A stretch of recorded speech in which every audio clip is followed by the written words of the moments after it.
this back over here. Sorry about that, everybody. Let me, Hey, Liz, how are you doing?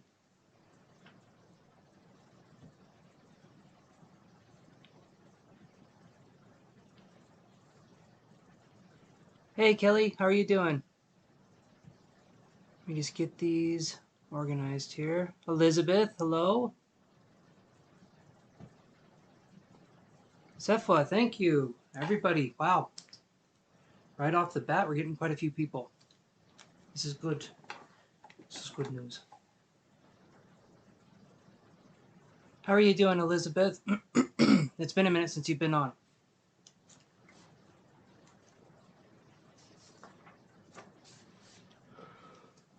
We could just chat here for a second, then we'll start.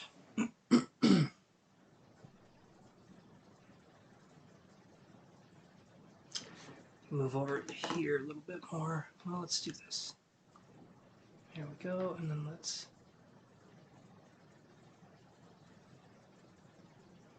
You are welcome, Kelly. There we go. And a little bit more. I can find where to... Okay.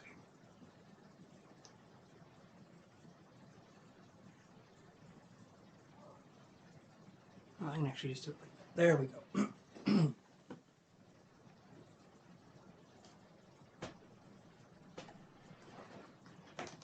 All right, I have to...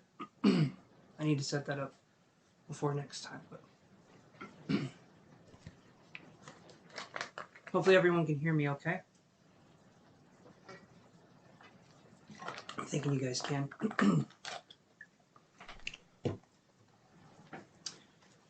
Okay, so let's do this here. So this is going to be for...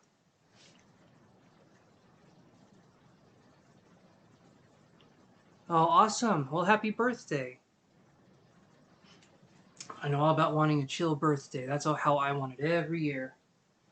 Nice and quiet. Nice and just... Anyway, I'm a very big hermit, if you guys don't know. I come on here to get my daily dose of social interaction, and that's how it works. Okay.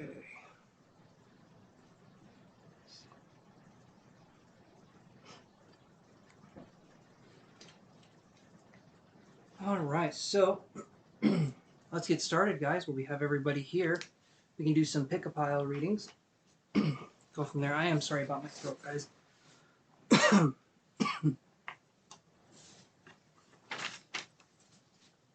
Okay, let's move these over here. And let's get started. So,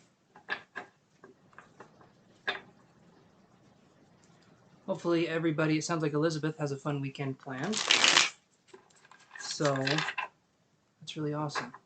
I had to celebrate 2 birthdays here at the house this last weekend. 2 birthdays simultaneously. There was a lot of people. So, that was a little much. But we got through it.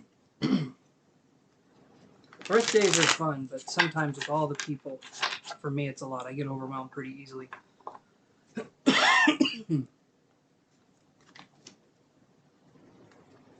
Okay, let's shuffle these up.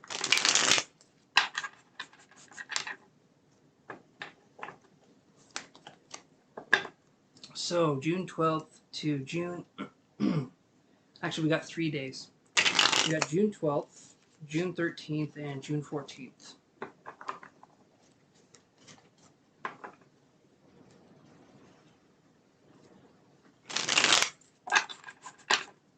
Okay, those ones are all shuffled and ready to go, you guys.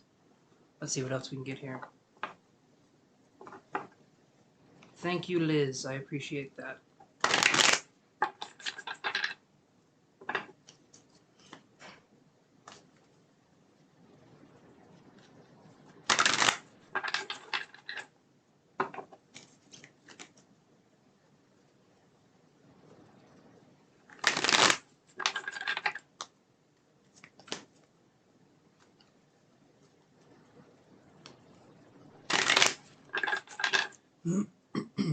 Alright, let's do this one here.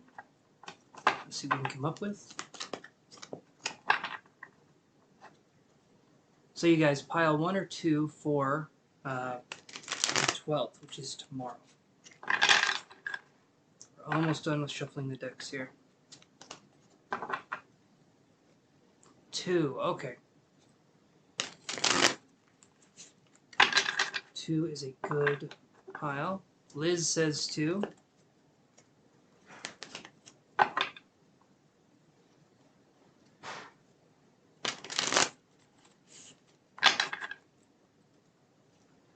Okay, let me just do this really quick.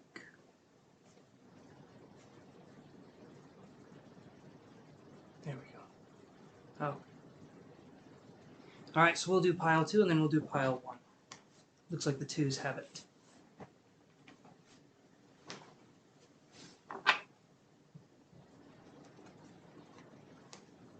We'll do one more here. Okay, let's give this a shot. Let's see what we got. Okay, so let's do 2 of these and then 1 of these ones, and then let's do 2 of these, 1 of these ones. Pile 1, pile 2. Here's pile 2. Okay, so pile 2. We have the sun in reverse for pile 2. Now this is not a bad card. The sun in reverse, what this is referring to is that things will go well, but there could be obstacles. So that's something that we can look forward, or we can look at with this. So even the sun card in reverse is still a really good card. It just means maybe before something good happens with us, there could be some setbacks. Usually more minor ones, but so it's not a bad card, the sun in reverse. At least that's how I read it. Then we have Ace of Wands, okay? Ace of Wands right here. And what's really interesting is the sun and the Ace of Wands, to me, are very, very similar energy. It's a very strong kind of energy. And so fiery, and right here, the Ace of Wands. So sun in reverse, Ace of Wands, as I was saying. Okay. And then the community card right here in reverse. So this to me is saying that there's a possibility for something new, and this could be a project, or this could be, oddly enough, it could be a gathering, like Elizabeth's birthday party, for an example, right? But that's what I'm seeing here, is that it could be something like that. So there could be something going on. Maybe there could be a minor setback. Maybe something could happen, but it's nothing big. It's kind of like sometimes as people, we tend to kind of flip out over little things sometimes. I feel like if we hold our cool, we keep things in, this can help us to mitigate these situations, because it feels like it's a really good event. It feels like things are good. But when I see community in reverse, it could just be that maybe maybe someone says something or someone does something, right? Nothing negative necessarily, but I do feel like maybe we're feeling sensitive that day as a possibility. And it can be read that way, but it can also be read this way. So if we go into a little bit more of a different interpretation for pile 2, we have the sun in reverse, Ace of Wands, and community in reverse. This could be taking a break. This could be taking a break from people. This could be taking a break from kind of the everyday. So it could be a vacation. It could be doing something where we're trying to move out of our own way. We're trying to get out of our own heads. So that's what I'm seeing this one being. So Saturday being tomorrow being a Saturday, I feel like it's going to be more vacation-y, more relaxed, and I feel like things are going to go okay. There could just be a hiccup. There could be a small hiccup tomorrow. So just kind of let things, see how things go for you. But that's what I'm seeing here. All right, let's look at pile 1.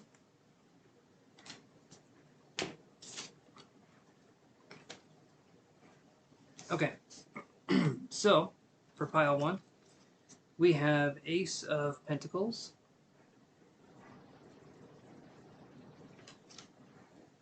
Ten of Swords in reverse. Covering my face because then it pops into focus. Ten of Swords in reverse, and when this card's upright, that's one of the prettiest Ten of Swords, because you have all these I mean, there's a bunch of dead birds, and probably that's not the funnest thing to look at for most people, but it really is still a very beautiful card. Very beautiful. Let me cover it again. Okay, so we have Ten of Swords in reverse. We have Ace of Pentacles. The True Black Tarot. It's a really good deck. Really good. And look them up, and you can see them because the artwork is my favorite. So we have second chakra, second chakra, Archangel Ariel, right here. It's in reverse, so second chakra, Archangel Ariel, and upright, that's what it looks like.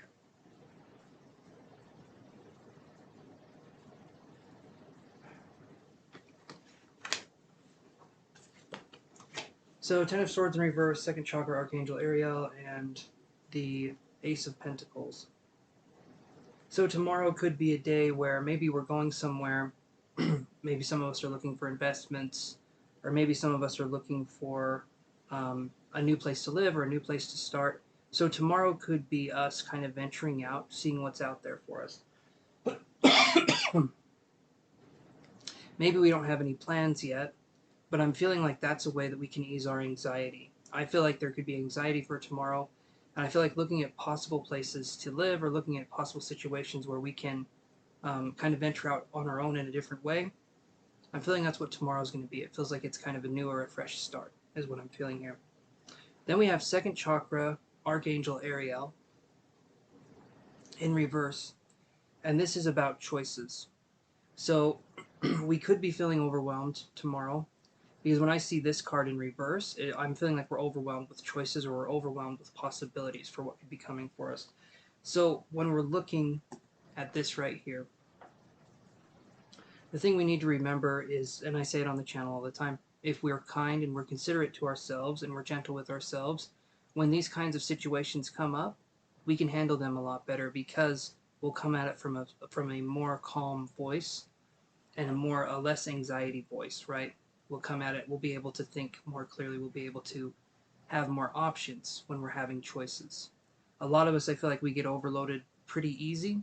Again, the spiritual path, there tends to be, we kind of take on a lot and then we get anxious, in my opinion, from taking on so much. And so it's good to relax and de-stress as much as possible. But that's what I'm seeing. So Saturday could be overwhelmed with choice, but I'm also feeling like we're looking at a way out, or we're looking at doing something where it's very different, very unique coming up for us. And this could be a new place to live, or this could be starting a new career, or this could be something, it just feels like it's a fresh start. The anxiety period, the Ten of Swords in reverse, the anxiety period is over. Things are starting to move, which is really good. But we could feel overwhelmed by the choices. So let yourself breathe and let yourself intuitively know what would feel right for you, and trust that process. And the more we trust ourselves, the more we trust our intuition. That's why it's important to heal. So we have those two things going on. Trust is very valuable to have with the self. Okay, so let's move on to Sunday. You guys, deck 1 or 2. Move this one here. Or not deck 1 or 2, a pile 1 or 2.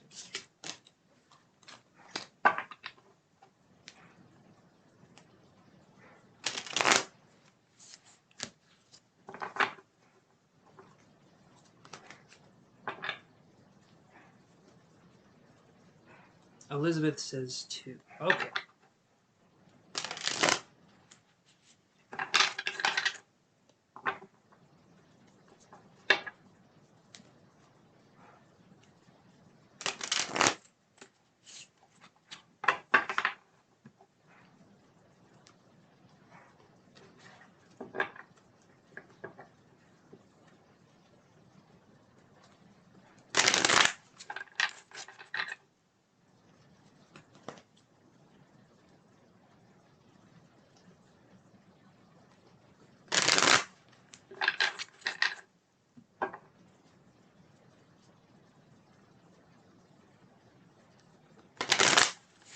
Okay, let's do one more shuffle with this deck.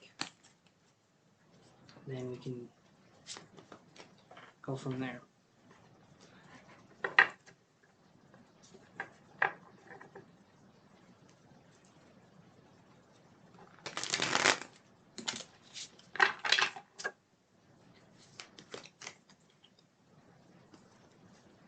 I'll try to eventually get the music back when we're doing these, but it was making my audio sound kind of weird, and until I can get that fixed, I'm going to leave that off. Because it makes me sound like I'm talking out of a tin can to you guys. It just sounds echoey and weird when I go back and I listen, and I'm just like, oh, no.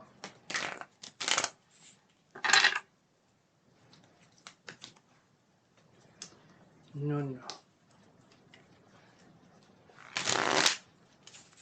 Okay. Pile 2. Let's just do pile 2, and then we'll do pile 1 again. So let's go with... Okay, so this is Sunday.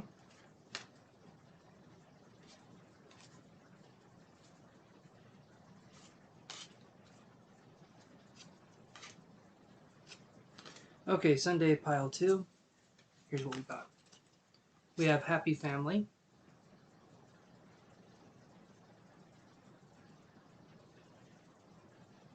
They seem pretty happy. They're dancing on the beach, all holding hands. And then we have the Hierophant.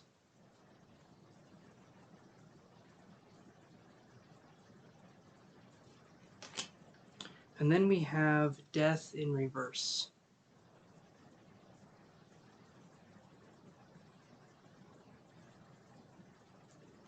So this one right here, we have Death in reverse, we have the Hierophant. So Death is a Scorpio card, Hierophant is a Taurus card. Death in reverse could be a negative Scorpio possibly coming into our lives, or it could be a situation is coming up where our family is changing or a dynamic is changing in the family and we are resisting it. So when death is in reverse, we are resisting change. Death does not mean actual death. More than likely, it is just change. Death, transformation, birth, all of these things sort of have similar connotations, but with this, it is very much a change. It's a transformation, a change. But we are resisting it. And we can also look at the Hierophant as being a Taurus, possible individual coming into this situation, or we can look at this card as being someone who is very traditional with how they do things. So maybe we're feeling very uptight, maybe we're feeling kind of traditional, and this could be someone else in the family too, but someone is resisting the change that is happening in this possible family dynamic. And because of that, there could be tension and there could be strife. There could be things going on. So that's something that I'm seeing here. If we're looking at family dynamics, if we're looking at the way the family unit kind of works, that's what I'm seeing. So let's go on to pile 1 over here, and let's see what we get.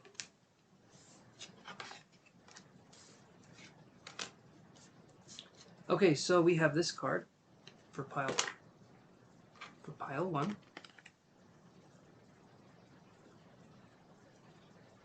Walking away. Okay? So we have walking away. Then we have the Magician. This one was in reverse, but I'm just going to show it upright.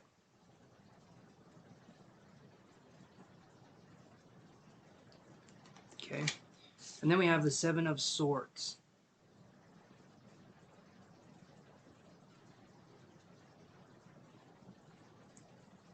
Okay? So 7 of Swords, the Magician in reverse, and walking away. This could be walking away from a situation that is stealing our joy. 7 of Swords can be a theft card, like someone stealing our emotions, someone stealing something from us. It can be literal, but more than likely it's like things being stolen from us or feeling kind of like we've been deceived in some way. When I see it with this card, though, and then we have the Magician in reverse, we could have someone who is like a narcissistic person in our lives, because the Magician in reverse is not someone who creates, it's someone who manipulates others. So this, to me, is kind of I view it as a narcissistic card. So we have walking away, we have the Magician in reverse, and we have 7 of Swords. So this would be on Sunday, and there could be something coming up in our lives where maybe old forms of behavior, maybe addictions, maybe something is coming up on Sunday that could be hard for us to understand because we're still learning the lesson from it. And it was a harder lesson to learn. So there could be something happening on Sunday where things could possibly be reactivated within us, and we have a way we can respond to it now, hopefully. And if it is a narcissistic person, we work on a technique called gray rocking, which Dr. Ramadi talks about on her videos. And it's where you don't give any information to the narcissist. You don't tell them what you're working on, what makes you happy. You don't try to let them in your life in any significant way. What you do is you stay emotionally calm. If they look for a rise out of you, don't give them any emotion. And don't give them anything to talk about. Don't give them any personal details. Keep everything incredibly surface. Like, how's the weather? And you try to keep the conversation light. Very light. And then that makes it so that they don't have anything they can use against you. They don't have anything they can use against you to say you're stupid, you're dumb, or you should be doing this, blah, blah, blah. So that's something to look at. And I feel like there could be some of us coming into contact with that kind of energy on Sunday, because we do have the walking away, which is, this to me is a good sign, because you're realizing what serves your soul and what doesn't. Okay, that's a really good sign. The walking away from something like this, we don't need to stay in a situation like that. We need to walk away, and we need to do as much as we can to get out of harm's way, so to speak. Okay, let's go on to Monday. Pile 1 or 2 again, you guys. I know we're looking at a lot of piles today. Gonna see which pile is prettiest. We're just gonna have us a grand old time. Look at all these magnificent piles. Alrighty.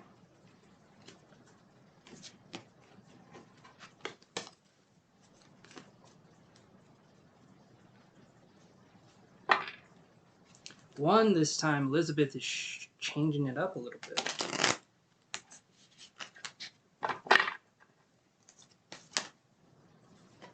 Oh, we're having cards getting ready to escape us already. All right.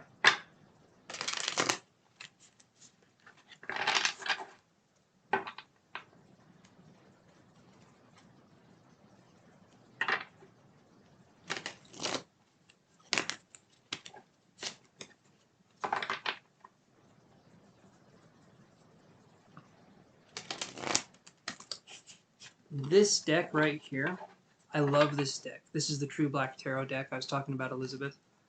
I love this deck so much, but each of these cards is on incredibly thick cardstock. Yeah, there you go. Absolutely. It's a very thick cardstock. They're hard to shuffle. They're amazing cards, though. But if you like really good quality feeling cards, these are awesome.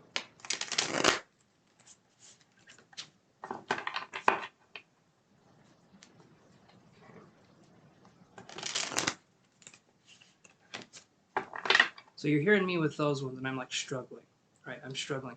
These ones, though, the Fountain Tarot. So when I shuffle these ones, you'll hear a huge difference in how I shuffle. I can actually do that. These other cards are so thick, I can't shuffle very well.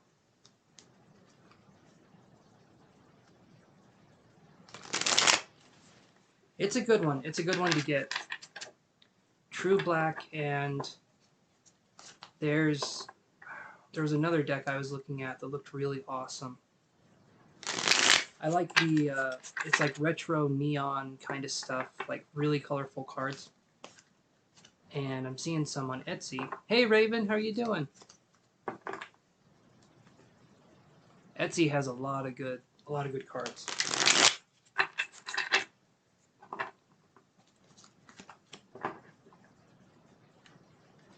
Okay.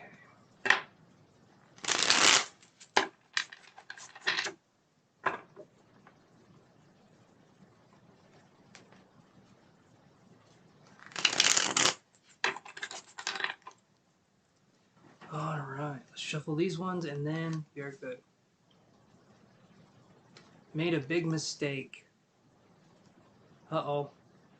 What happened, Raven?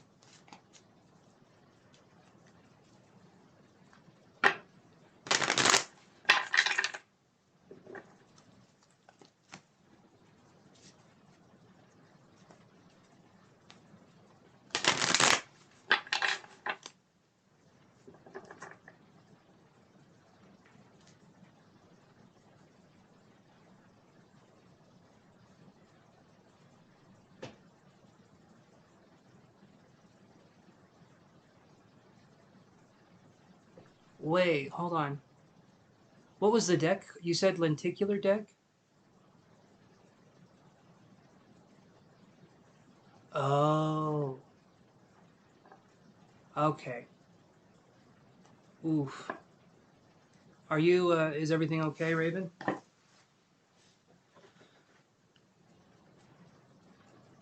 Hey, it's okay. It's okay. We live and we learn, right? We can beat ourselves up, or we can say, that was a mistake, and I'll learn not to do that again. So don't worry about it. Don't worry about that. Stuff like that happens sometimes. As long as you're safe and you can get away, and as long as that's something that you're always able to do, then that's good.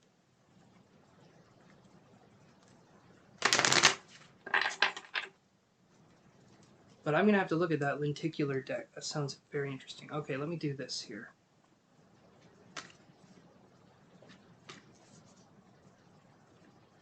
Let's do. Okay, so Elizabeth did one, so we'll read one first. I am sorry, Raven. I am sorry that happened.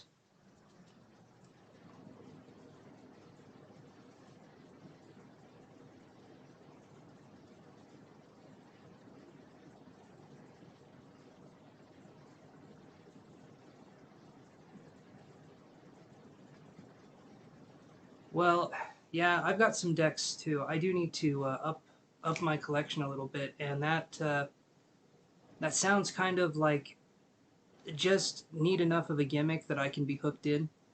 Like it's different enough where it's very interesting to me. So I may need to get that deck. I'm gonna have to look at it though.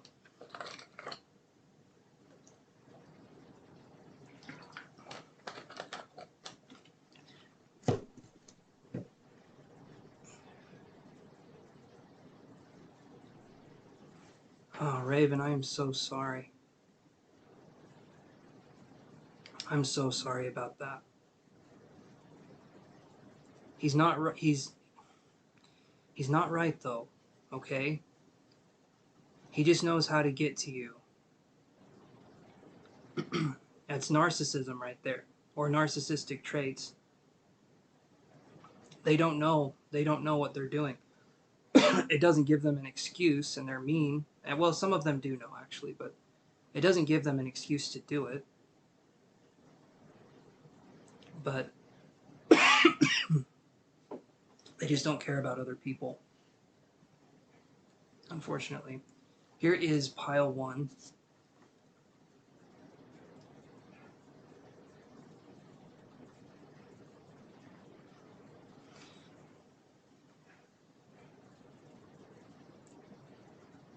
It's a good question. I mean, when we talk about narcissism, what they could want from you is supply, like validation, right? They want to know, or they want to have someone around them to praise them constantly for things that they've done. And if they're not getting that praise, they become angry or they become upset.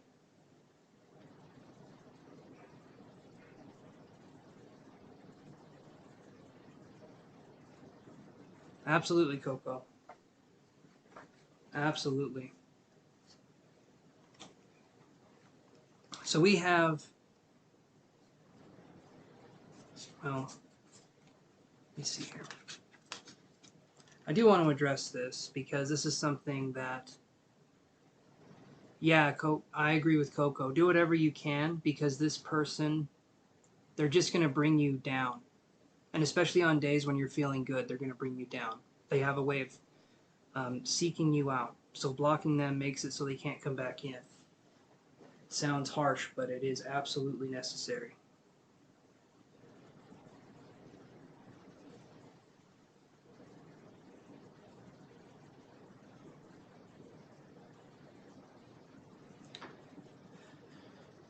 I am sorry about that. So this is for Monday, and then we'll jump into the question part. But right here we have the thinking man in reverse.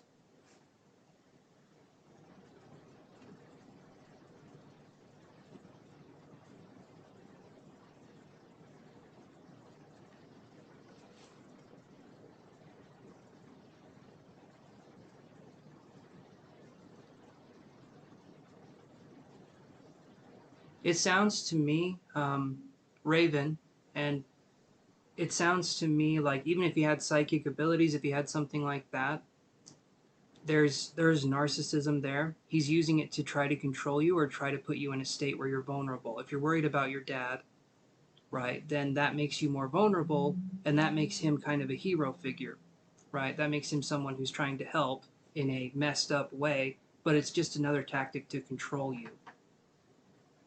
And it sounds to me like this guy would say anything he could to hurt you because he already has. So he would say whatever he could to try to get in your head and manipulate you.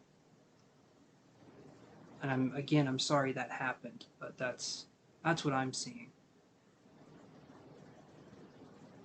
And we just, we realize we made a mistake, and then we say, okay, no more. I'm not going to talk to him anymore.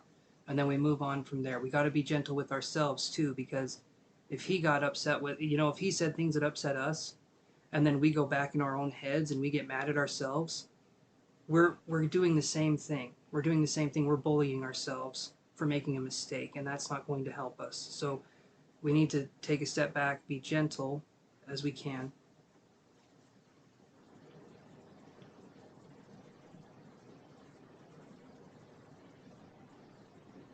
So just, and you're okay. You know what? This is what I do. The reading part can wait. I talk to you guys. If something's happening, I talk to you guys. That seems fair, right? And that kind of scenario, I just wanted you to know there's support here. And yeah. And I'm sorry that happened. But that's why I come on here, is to help. So let's look at these cards here. We might get something interesting here, but yeah. Yes, he gets in my head. He's good. Yeah. Sounds like he has. See, this is something right here. And I'm still talking to someone about doing something for you guys. He would not help you, absolutely. But we're going to do something with you guys, talking about possibly doing some like emotional education, talking about how to handle stuff like this in future things. So I don't know if you guys would be interested in something like that. I feel like that would be something cool, to look into. But when we start to heal our triggers and our wounds, people that are like that, these narcissistic people, they don't come by anymore, because we know what that looks like. We know what those people look like, and we know how they act. And all narcissistic people, all self-serving people, they may seem different, but if you look into to narcissism, you'll see there's a lot of similarities. There's a lot of awesome, Elizabeth. There's a lot of similarities between these narcissistic people and how they act and how they self-aggrandize and how they have these huge egos. There's so many ways that you can see it once you understand what to look for. And then those kinds of people you'll just stay away from, because you'll be like, oh, I know what that kind of person is, right? Right. There are a lot of people like that out there. So it's something to pay attention to. The first thing is, if you have someone and they're different in private than they are when they're in public, like to the point where when they're in public they put on a shining face and they're super happy and bubbly and they're charismatic, but then behind closed doors their behavior changes completely and they're abusive or they're bullies. That's one right there. That's another one. Okay, that's something I'm going to be trying to get that set up here in the next little while. And yeah, I feel like that would be something that would be beneficial. It would help all of us to kind of understand and learn and to grow, I think. Okay, I'm going to take another drink here, and then we'll read these cards. Hold on.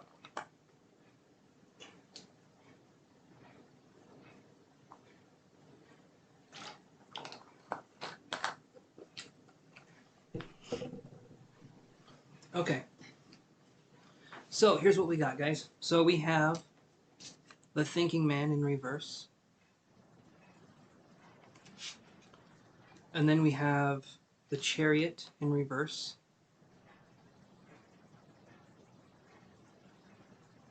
Okay. And then we have the Queen of... This one always throws me off a little bit. I think this one's the Queen of Swords in reverse. You'll see why I'm confused, because it says right there, it just says Queen. And then when I'm going up, they look like sticks, but they also look like swords. And so when I look at this card, I forget every time if it's a wand or if it's a sword. Anyway, that's a me problem. So we have Chariot in reverse, the Thinking Man in reverse, and then we have the Queen of Swords in reverse. So all of these deal with fast-moving energy. However, it's in reverse. So there's a lot of energy coming in to us. This would be on Monday.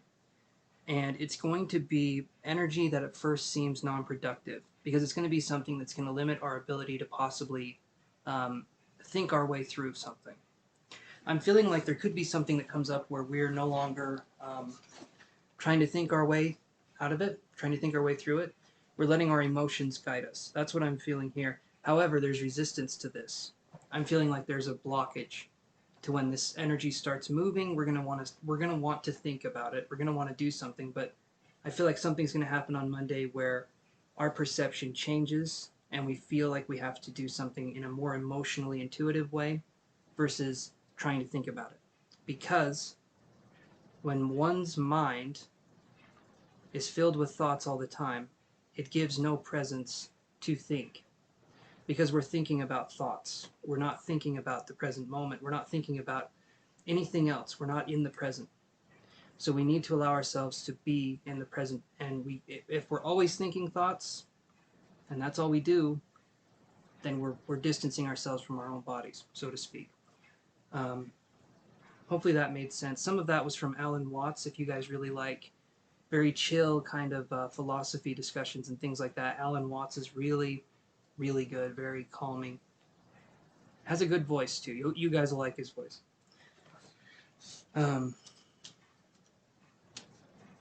But let's do this one here. Okay, so let's look at this pile 2, or yeah, pile 2. See what you get for this one. So we have first chakra, Archangel Michael.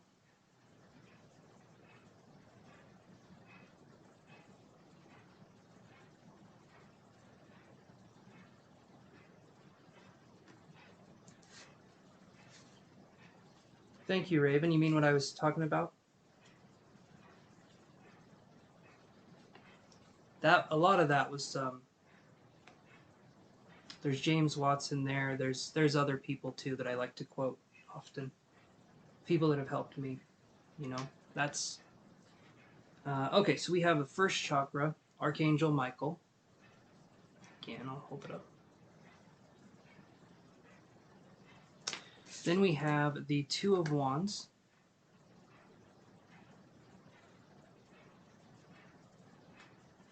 And then we have the Star card.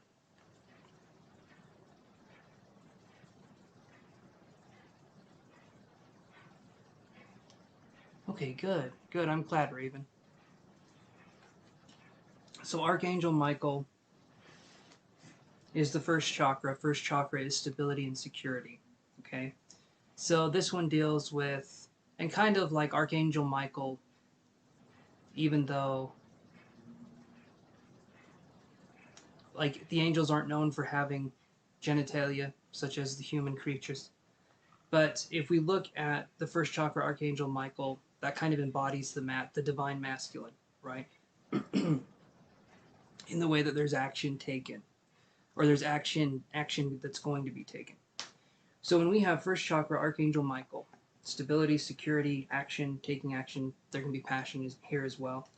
Then we have the Two of Wands. Okay, so the Two of Wands is about, there could be two possibilities towards a hobby or an interest, or maybe even a vacation spot. Maybe we're looking at vacationing in two different spots. We're trying to think of a spot to go to.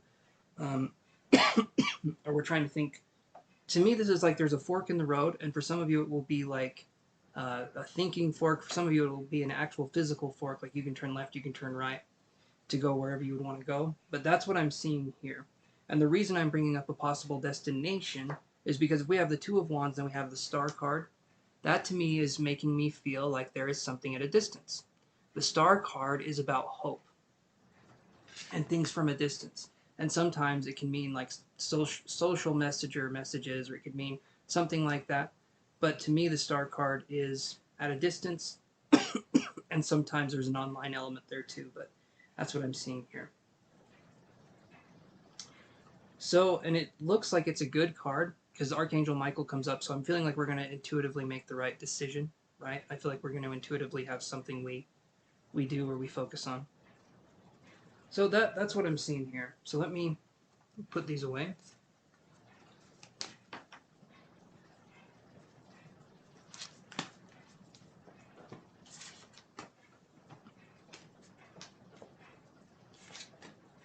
Hold on one second, you guys.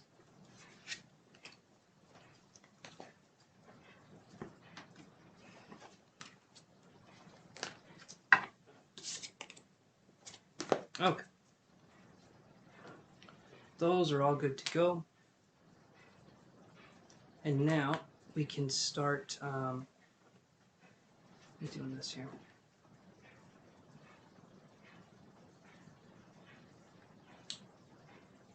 Okay. Oh, Elizabeth, did you have a question? Or questions?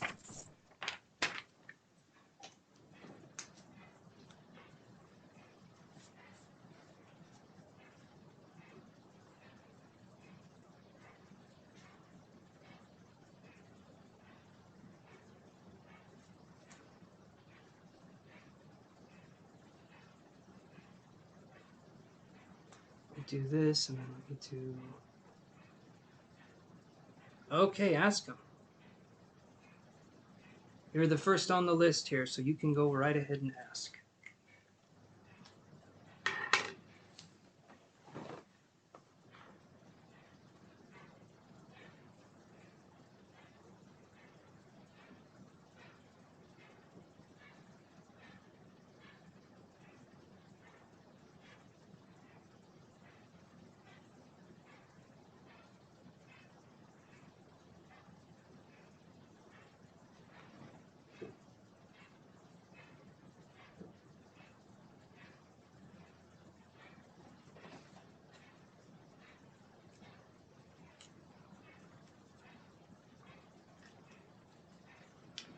Okay, so this right here, we're just going to do some advice time stuff right here because the cards in this situation, what I firmly believe in with Elizabeth's case is that, right, you feel conflicted.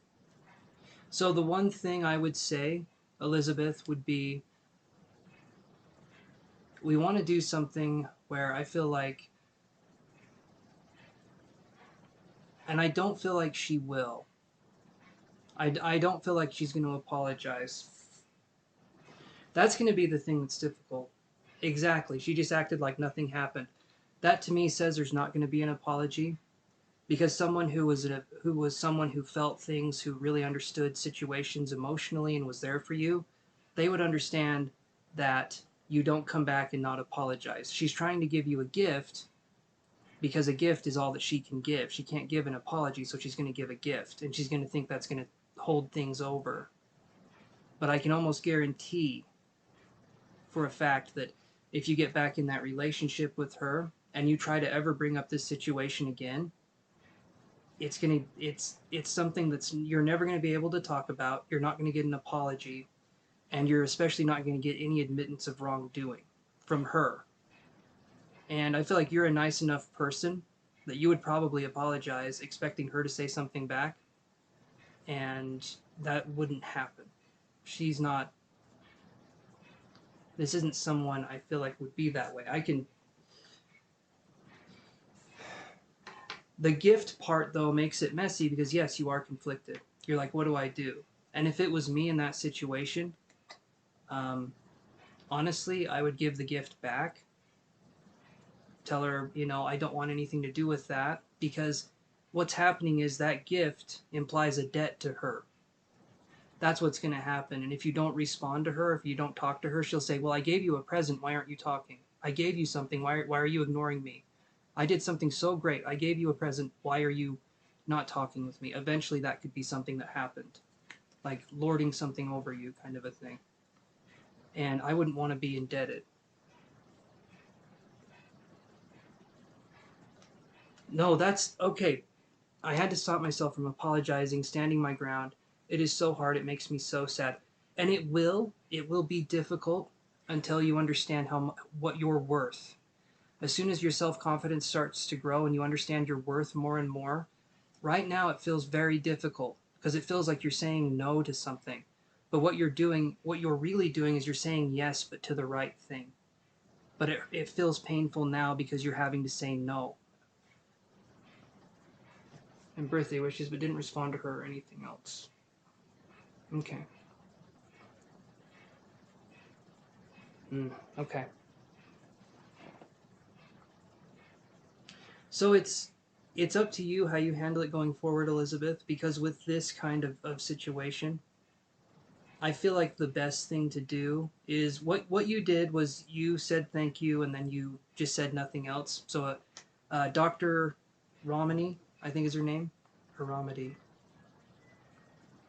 because then there's another one. Anyway, um, she's a psychologist on YouTube and she talks about doing something called gray rocking. But in this situation, she's a friend you can get away from. So that's advantageous, right? Like you can get away, you can not speak with her and all that kind of stuff. Gray rocking though is where we we don't give them any details or any important information on our life if we have to remain friends or if we have to remain friends. But hold on, let me see. Because I didn't want to be rude. Get this though, apparently she was messaging my sister and mom, but not me. Until today, of course. Wow. Huh. Yeah, that's not right. So you said thank you because you didn't want to be rude, but your friend is doing rude things. Honestly, I would give the present, but that's me. Everyone's different. Like, not even accept it so that she didn't have anything to lord over me. But then there's still a connection there. If you accept it, then you don't put up a fuss. Like she was sending them messages. I told my family it was okay to talk to her, like to not be mean to her because no one deserves that.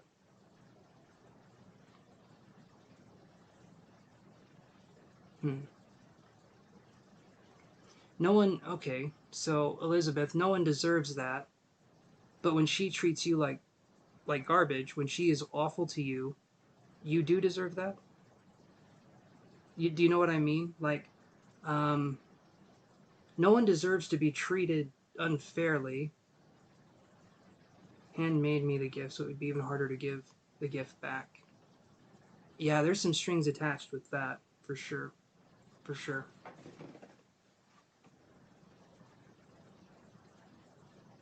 I know we want to be nice. I know that's something we want to do. And deep down, all spiritual people, we are these gooey, soft caramel centers, right? We are so soft. And we want to just ooze over everything. Okay? We want to be sensitive. We want to help people. We want to help them get better. But at this point in time, we need to stand firm and we need to not let ourselves be taken advantage of because it's someone's way of getting back in our life. I've had narcissistic friends that do the same thing. They try to get their way in any way they can. Maybe it's sending you money, maybe it's doing this, maybe it's doing that, but they try to get their way back in. And then when they're in, then they start doing the behavior that we've talked about where they're disrespectful, but this time you're even more conscious of it because it's the reason you walked away the first time. So now you're much more conscious of it and you see just how selfish they are over and over again.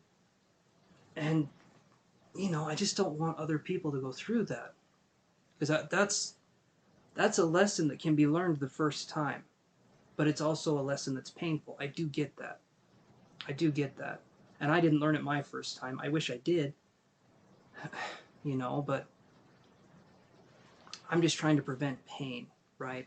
As much as I can. And it does make it difficult when there's the handmade element of it.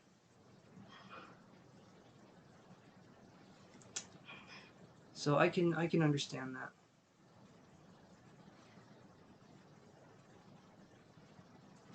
Right now, okay, so I talk about this on the channel. So it's called cognitive dissonance, right?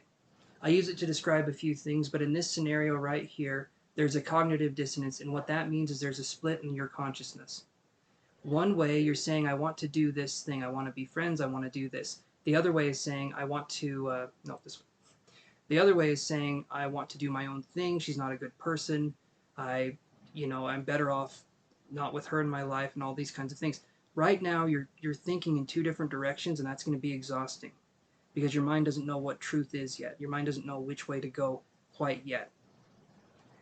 And to add on top of it, the gift in these kinds of scenarios make it even more difficult. And so now you're even more in that place. It's uncomfortable. We don't want to be there. And like you said, you don't want to be perceived as rude or as a bad person. And you're not going to be a bad person. It's just standing your ground. It's knowing how much you're worth to yourself. And that's something that can be difficult. But you eventually, instead of having this, the cognitive dissonance, eventually they do harmonize. And you pick the one that's right for you. But right now you're experiencing that emotional turmoil of being in a place where we don't know left from right. Eventually, though, it gets easier and we understand it more. But we are confused and we are lost at first. But it's a process. It's a step. It's normal to feel that way. But then we can eventually make the decision, okay, now if we're knowing that that's going to end eventually, we can make the decision for our own mental health to say, no, this isn't right. And we can kind of go from there. That's something we can do moving forward. Because like I said, the cognitive dissonance, holding two beliefs in your mind at the same time of opposing ideals and believing both to be true, eventually that goes away and you have the one. Yeah, exactly.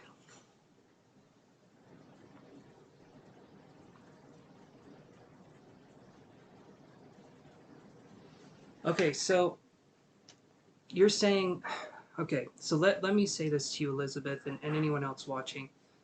I've made the same mistake, and I'll tell you right now, the reason why you're having a hard time kind of giving her the boot out of your life is because you care about people. And because you care about people, you think that other people also care about people. You think that other people are as good as you, and that's very sweet. But that's not something that's going to help us in the long term because they're not. Other people can be very mean. They can be very cruel. And it's not our responsibility to stay with those people. You care about people. That's why this is difficult for you to do because you feel like you're letting her down or you're letting yourself down. And you're not. You're actually letting yourself live a fuller life because you don't have to deal with toxicity, re-triggering of events or traumas that this person could do over and over again. And I know it's hard now, but to me, the truth of this situation is that we have to be strong, we have to be firm, and that makes it easier for us in the long run. Right now, though, it's difficult. But eventually, like I said, it does come together. Things do eventually get better. It just takes time. And eventually you'll see, right now you're seeing your friend in a very different way. Soon that will shift and you'll see it for what it was. And you'll see the manipulation. You'll understand things more. You'll understand things better. And then you'll be like, oh, okay. And then as Maya, I think it's Maya Angelou or Maya Angelou, I don't know how you say her name, but she said, when you know better, do better. Right now we're in that process of trying to know better so that we can do better. Until we understand what that looks like for us, we need time. And we need patience with ourselves. We need that gentleness, and that's what we're about building on this channel. So just keep yourself on that. Jeez. It was sad when she didn't even mention anything. Never had a good female relationship, and I hate to say that because I want women in. And I can understand that. That's something too. That's when we so. In your life as friends, of course. And when we start to heal ourselves, when we start to heal our self-esteem, when we start to heal that self-confidence and that self-love within us, when that starts to heal, we can attract those people in our lives, these positive role models, these people that can be positive female figures and friends in our lives.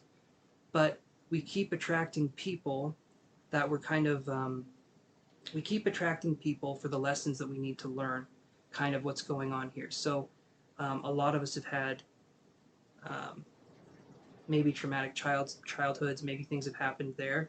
And so we tend to repeat our childhoods, but as adults, and we keep bringing in those kinds of people because we had something happen when we were younger. When we start to heal certain parts of ourselves, we're no longer attracting those people in our lives because, again, we know what we're looking for and we know what could be good for us. But a lot of times, especially in these narcissistic relationships, there tends to be a lot of drama. There tends to be a lot of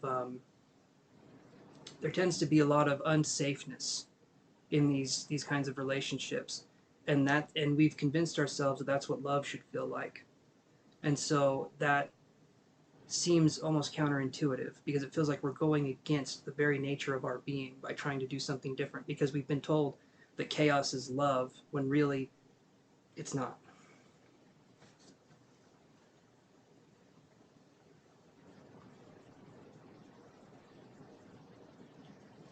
Thank you very much. No, you're good. You're good. I've just been through this myself, so I know kind of what we're talking about here. And I had all the thoughts. I had all the thoughts of I shouldn't do this. They're a good person. And then you think of all the good memories because the human consciousness tends to push out the bad. And because of that, we want them back more. We have a reminiscing effect, things happen. But we have to remember that now things are different, things are changing. And that's okay, things need to change. And to me, this is a sign that the universe is saying, you're done with this part of your life. That's a compliment. That's a compliment from the universe because it's saying no more. You don't have to worry about this anymore. But at first we feel like something is being stolen from us. But again, the giving of the absence of a narcissistic person, that's the best gift you can have when you don't have to deal with that presence anymore. And you don't have to deal with the jealousy or the spite or the anger or the comments or just making you feel bad for living your life and having your own choices, right? So that's something we can look at for you moving forward, but that's what I feel for that situation. And you deserve better than that, and you can attract better than that, but sometimes we have to let everything burn to the ground, and then from the ashes we can create something new. We can create something better, something stronger, because our foundation was rocked so much. We can build off of it. Now the weak parts are gone, so we can start building something up that's better, so to speak. So does that help, Elizabeth?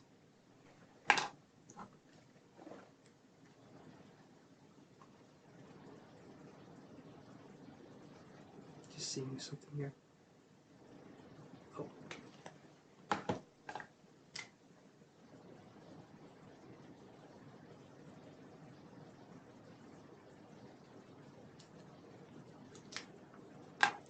Need some more water. Hold on.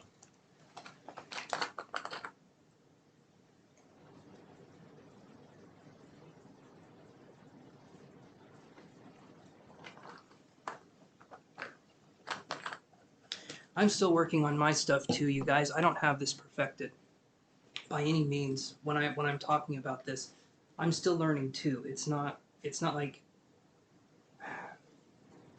healing in a spiritual way is non-linear. So I can talk about the part of my journey that I've gotten to and the part that I'm still on. And because I'm going through that in a spiritual way, I can relay the message to you guys. Because what I'm experiencing spiritually is probably something you're also experiencing spiritually. That's something I want to have as a point when I talk to you guys.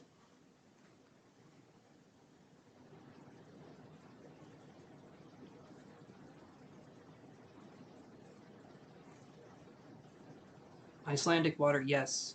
And you're Raven. You'll be up next here after we're done with because I saw that you donated, so thank you. But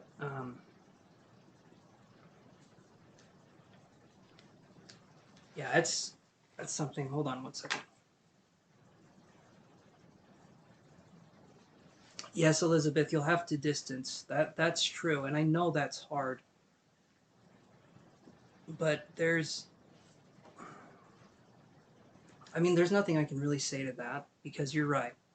You do have to get rid of what no longer works. And sometimes it feels like we're cutting off a body part. It feels like we're cutting off something, right? And we feel like we're losing something. And yes, at first, but I can guarantee in the long run, Elizabeth, that you'll be glad you did this. Again, yes, that's hard. That's difficult because kind of when we're younger, we don't know what the relationships we're in. A lot of people talk about going through the dark night of the soul, going through different things, like going through different major periods in their life. One of those dark nights of the soul, I really do believe happens when we hit an age where we're kind of out of high school, we're living our life, and you're in your 20s, your early 20s, and that's kind of when the first one happens, and then we start breaking away from our friends, we start breaking away from people because those connections at the time we didn't know any better. But then our soul started saying different things. We start to know better. We start to intuitively understand things better. And because of that, we have the dark night of the soul. Things get difficult. And that's why there tends to be a kind of a loneliness on this journey sometimes. It's because the people that we're around were attracted to us. Maybe there's narcissistic values. Maybe something's going on there. And now we're starting to see what we want in our lives and what we can do to better ourselves. So it's a journey. I mean, it's a process, but it's not something where we do it and we get nothing, right? There's something here, but also, in a way, too, this is something we can do to help ourselves to, because I know you want to do energy healing, you want to focus on stuff like that. So right now, the pain you're experiencing, the stuff you're going through, it's good to take notes. It's good to let this sink in, how you're feeling, what's going on, because eventually you can help other people that are going through similar situations, and you can be there and you can be present for them. And that can be something that you can do moving forward as a healer. Being able to do that with people, being able to check in with your pain, being able to see exactly how you're hurting and what's going on, it's going to make it so that you can be an incredible healer because you're dealing with it now. You're dealing with things that are coming in now. So it's like the universe is giving you tests to see how you handle this pain and what you can do with that. And when we transmute that pain from just pain into something where it's energy now. If you view pain as kind of like a kink in the hose, right? It's still the same hose. Things are going on. There's just a kink in there. And then when we straighten that out, when we get the kink out of that hose, then all of a sudden the energy starts flowing again. So let's unkink the hose and let's turn that into something. Let's turn this into some energy of healing, and then we can help others eventually heal too. It's the intuitive's path, the psychic path, is not an easy path. If this is something that we're truly all about, it is not an easy path. We do have to challenge ourselves. We have to challenge what evolution looks like. We have to challenge what everything can be to us, and we have to constantly challenge ourselves to improve and to do better, to read, to learn, to understand things on a different level, so that way spirit and the universal source can communicate through us in all sorts of different ways. Until we do that, until we harness that kind of energy, it does feel isolating, it does feel alone, but eventually we can get something. We can get something from this, and we can start to build up our own sense of power and our own sense of kind of like saying, I got you, right? Something going on with us. So, yeah, it does take time, but it's also part of the journey. Let your pain be something that is an experience that you can share with other people. Let your pain be a way for your empathy to understand things deeper and deeper and deeper levels of all sorts of issues. But that's what I have to say right there. So does that help you, Elizabeth?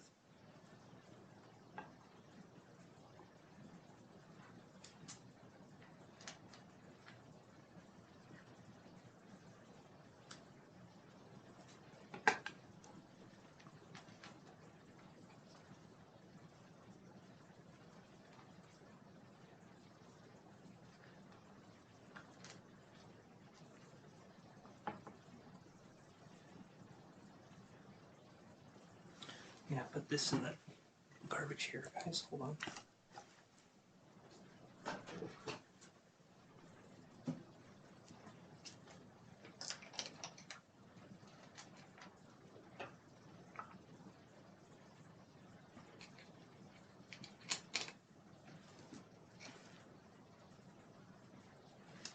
Go for it. I'm gonna be right back. So go for it. Post your second question, and I'll just put this up.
Okay.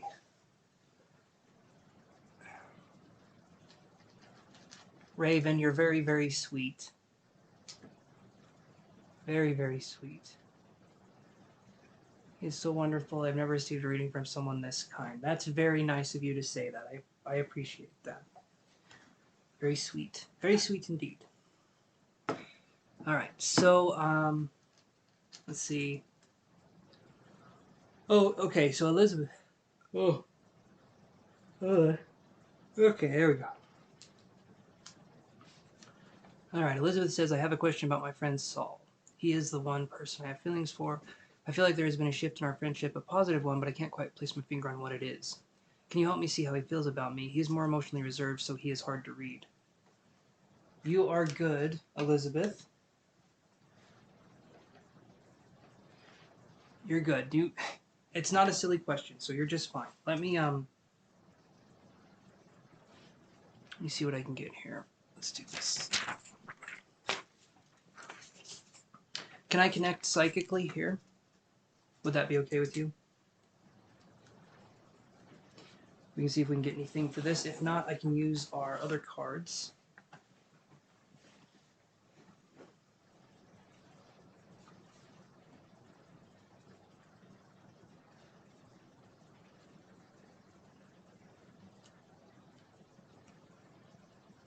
Okay, let's see what we can get here.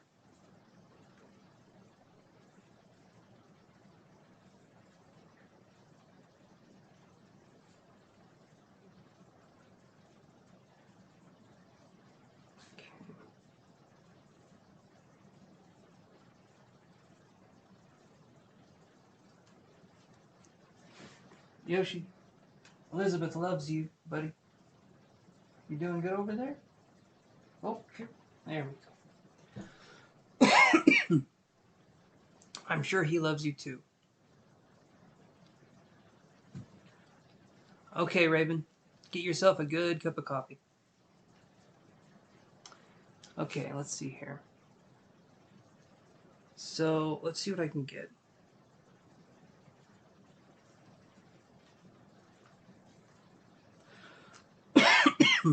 Again, sorry about the coughing, you guys.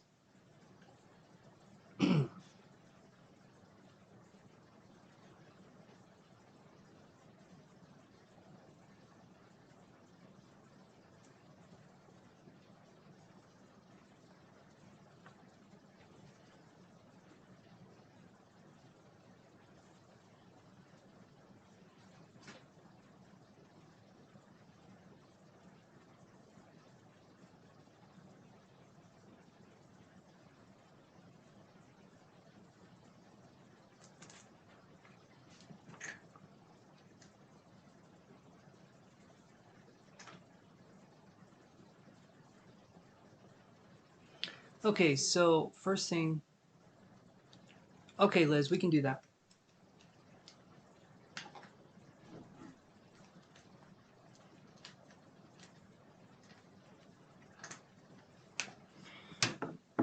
Okay, so first thing I see, Elizabeth, is we have a. First thing I see is a big axe coming through. And so this is something where I'm feeling like he's been opening up more lately, right? Because the big axe to me feels like we're cutting through something. It feels like we're cutting through barriers or boundaries. I'm feeling like it's more communication is one thing, but I guess maybe he's being more to the point or he's being more direct. Is that right? More direct would be where that would go, I would feel like.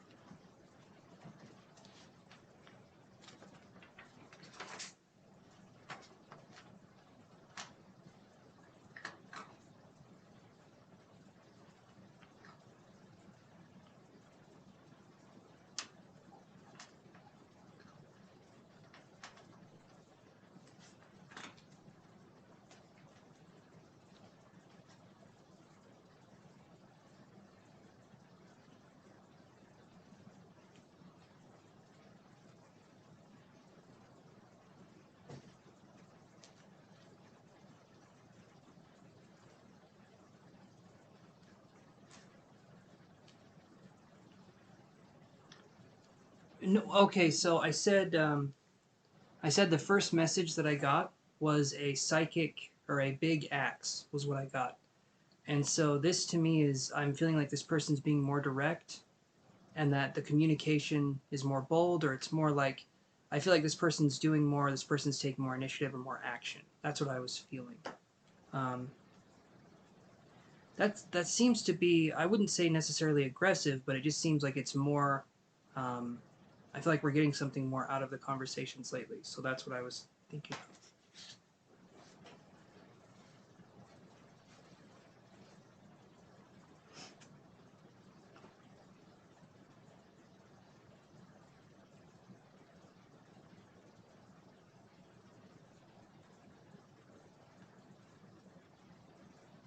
Yes, he is. Spot on. Okay.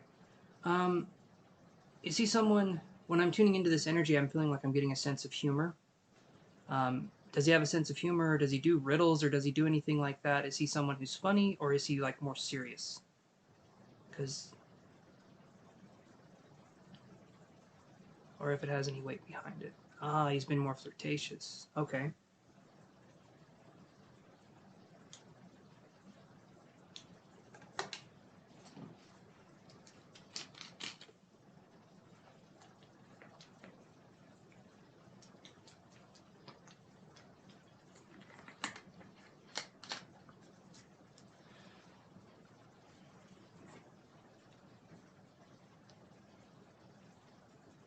No, I do. He probably expresses certain parts of his emotional side through humor, right?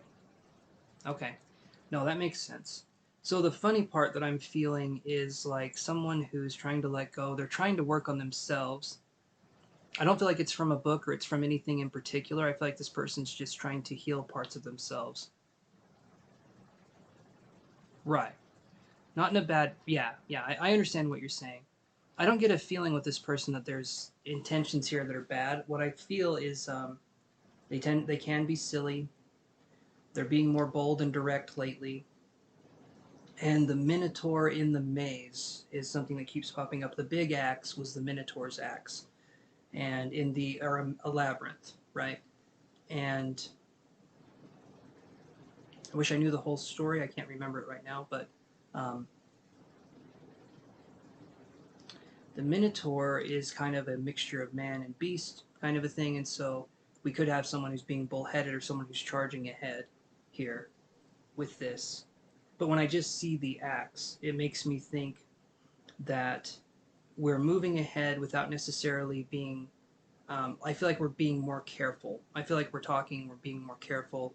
I feel like this person is showing that there's a connection, right? Um, because it feels like to me there was, and you say he's being more flirtatious now, but it feels like to me he was the one lacking on the connection part of the communication, right? Up until now, I feel like you were doing most of it, and now it seems like he's taking more of an initiative. So that's being more direct, which is good, which is showing a sign of interest, which is showing a sign of interest. I had a hard time saying that. Let me see what else I get here. Okay, so then we get a.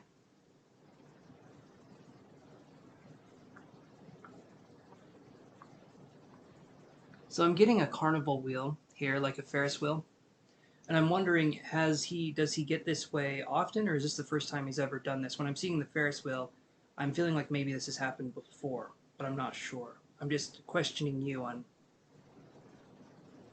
because I'm still learning with my psychic abilities. So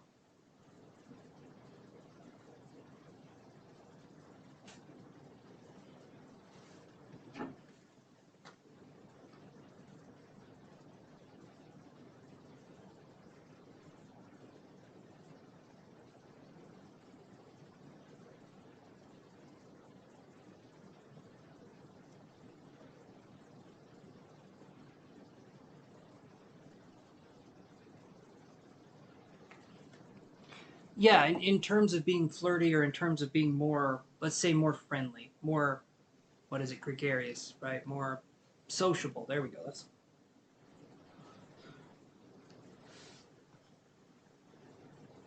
maybe not necessarily flirty, but I'm wondering if there's been spikes in conversation before where they open up more. That's what I'm trying to get to. If there's like something like that.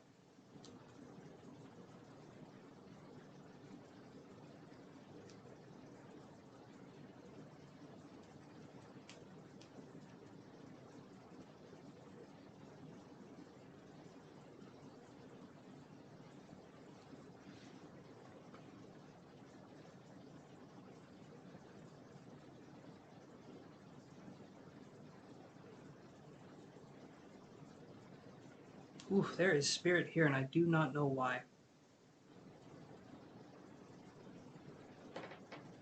Man, there is a spirit trying to get my attention. I don't know if feels like male. Um,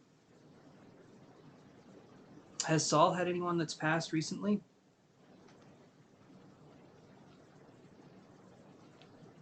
That was back in 2016, my senior year, when we didn't speak for 2 and reconnected in 2018.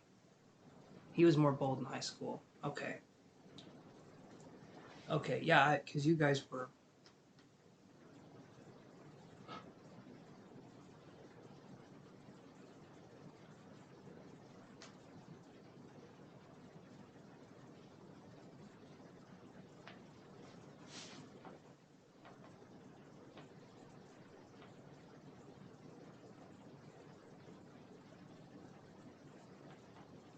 Oh, he also asked you to prom that year. Okay.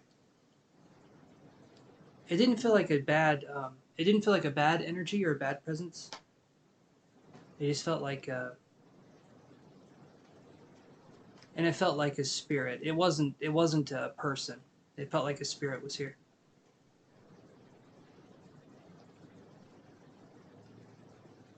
Michael, oh yeah, Michael. Okay. Really strong male presence on this side of my head was what I was feeling. Thinking he's just wanting to stop in to say hey. That's kind of what the feeling I was getting. It was very pronounced. It was very pronounced, and so.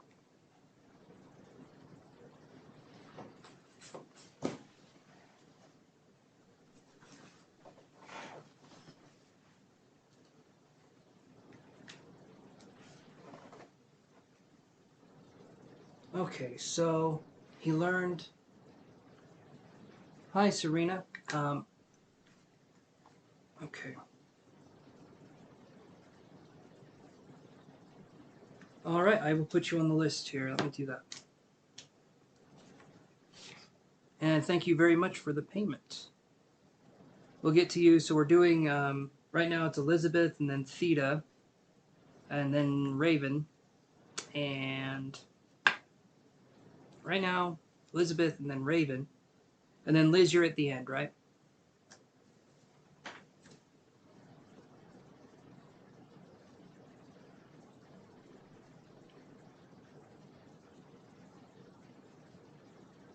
Oh, I like that. He keeps me in check. I like that. The offerings, the altars, that's a really good idea. And something more people need to do more of. I feel like that's always a good move. Okay, yeah, so Serena, you're after Raven and then Elizabeth here. You're welcome. Okay. So I'm going to draw a card here. Elizabeth, it does seem to me those things up there. He learned my favorite song on guitar and played it for me in the middle of class. He also asked me to prom that year. You don't do that for someone unless you're pretty interested. Do you know what I mean? Like,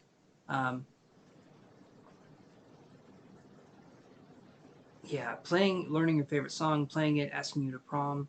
That's not something you do because you're a nice guy. That's something you do because he has feelings for you.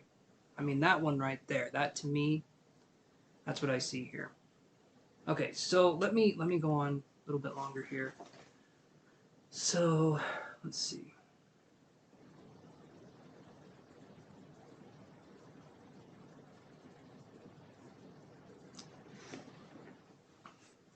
So I'm feeling like he's trying to establish a deeper connection here. And I'll look at a tarot card. I'll look at the energy cards here. And we'll see.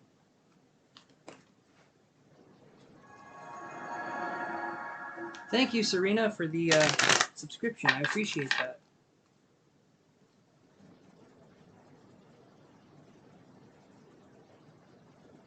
But hell with fluorescent lighting and a picture of him next to it.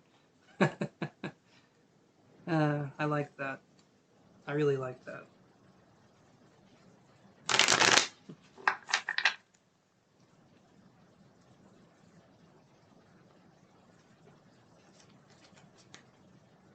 Yeah, you're kind of discovering yourself. You're trying to see what you like, what you don't like.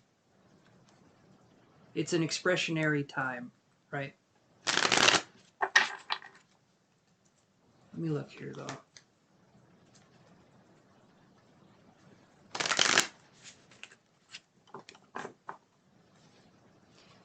Okay, so we're going to do... Let's see here.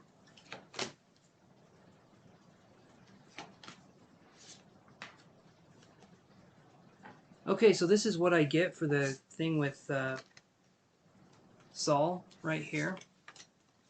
So we get action, journey, healer of the ages. Okay, and there's the journey one. Action, journey, and healer of the ages. I feel like he's trying to strengthen your relationship so that something can happen and something can go further. So this to me is a really good sign, because to me it feels like he's trying to establish a deeper connection, a more firm connection. So I view this as a good thing, honestly. This is something where I feel like he's just trying to, I guess, heal the connection, so to speak, not heal it. Not that it was hurt before, but it could have been more revitalized. It could have been stronger. So it's kind of like he's giving the relationship nutrition, if that makes any sense.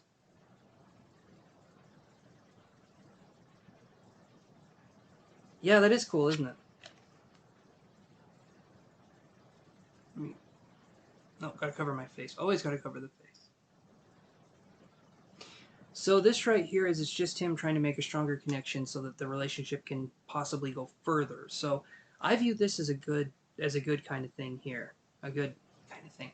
A good um, set of circumstances, I guess, would be what I would say. If I was super technical, which I am, so I will. Um, but that's what I'm seeing.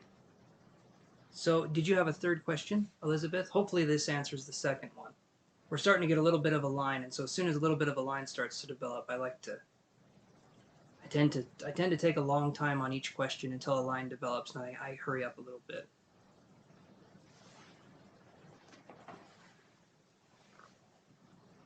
There.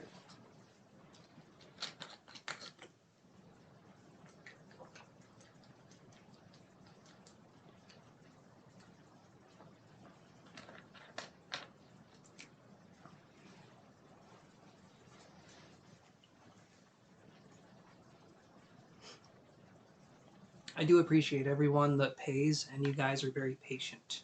I appreciate it so much, because without that being the case, it'd be hard for me to do this.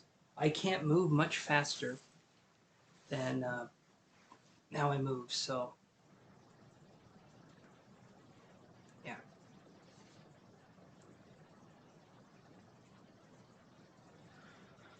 Okay, I can see what I can do.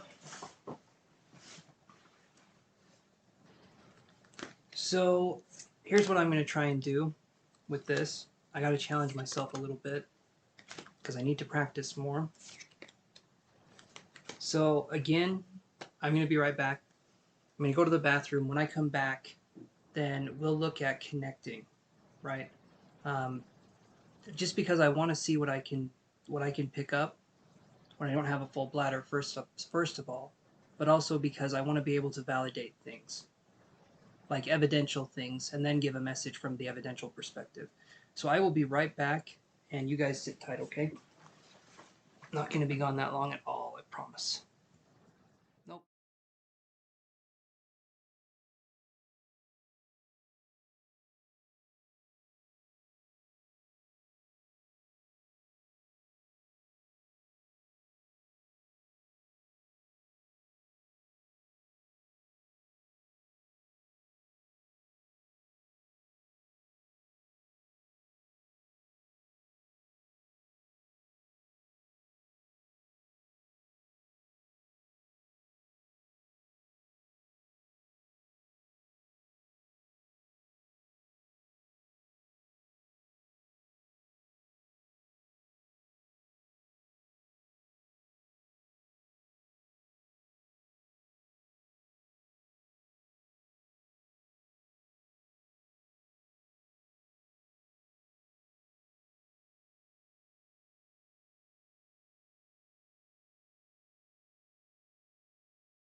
Elizabeth, thank you very much for that. I'll see what I can do. I appreciate that you trust me, and I want to earn that trust every time. Okay, let me, the very first thing I got, right when I was, you know, in the bathroom, okay, let's be honest, was, so I'm wondering, was there anything over, and if I'm wrong, but I felt like I was seeing a scar or something over the left eye, or around the left eye or the left side of the face. I was wondering if there was a scar maybe, or something like that.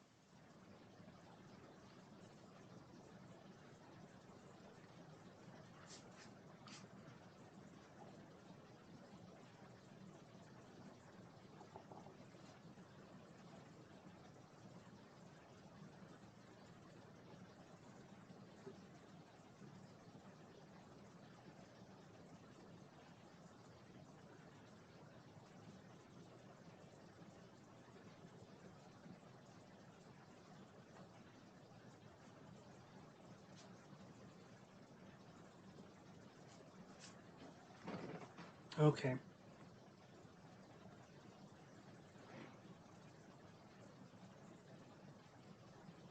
Ah, okay, from Cookie. Okay, so, alright, that makes sense. So we have that. The second thing that was coming in was,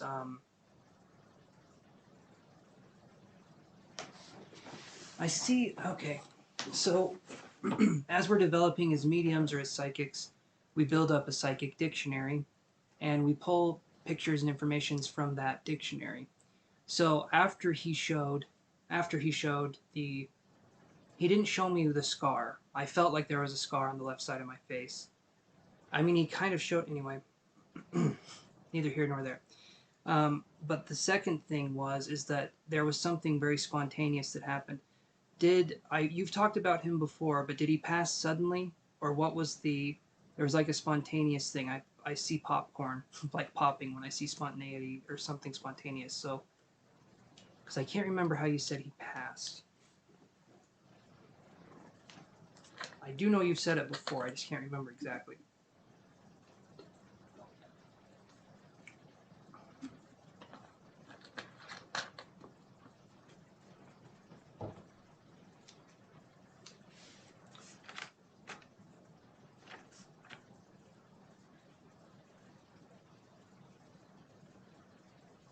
That's right. Okay, I remember you were there. I remember you telling me that, but I don't remember the overdose part. Okay, so let me okay. I'm so sorry to hear that. I'm sorry to hear that, Elizabeth.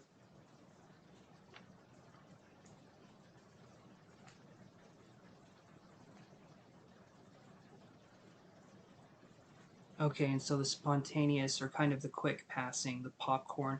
So that to me is saying that we didn't have time to get to the destination, which is what you clarified. So the spontaneous death or spontaneous transition. You didn't want to be okay.